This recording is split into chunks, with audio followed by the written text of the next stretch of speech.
After the great flood, the world began again. One family, one land, one language. As they journeyed from the east, they found a fertile valley in the land of Shinar, and they settled there. The population grew, the city grew, and with it, a dangerous idea began to take shape.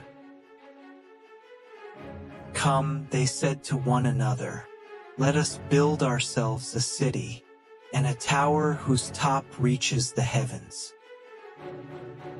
They had brick for stone and bitumen for mortar. For the first time in history, humanity was working as one.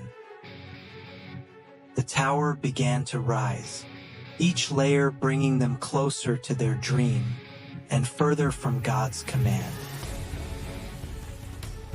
"Let us make a name for ourselves," they said, "lest we be scattered over the face of the earth."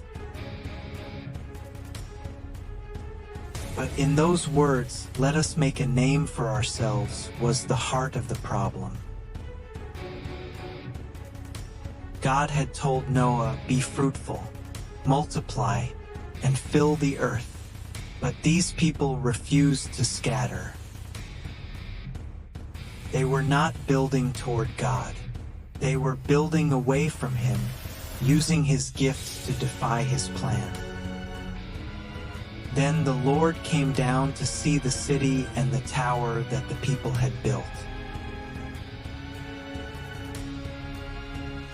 And God said, "Indeed they are one people and they all have one language. And this is only the beginning of what they will do. Nothing that they propose to do will now be impossible for them." God saw where unchecked human pride would lead. "Come," God said, "let us go down and confuse their language so that they may not understand one another." And it happened in a moment. The same mouth, suddenly speaking words the other could not understand.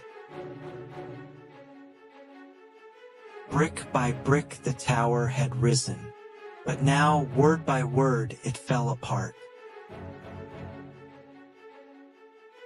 Those who understood each other gathered together, and those who did not drifted apart. And they stopped building the city, the greatest construction project in human history, left unfinished. So the Lord scattered them from there, over the face of all the earth. Every direction, every horizon, the earth was finally being filled, just as God had always intended.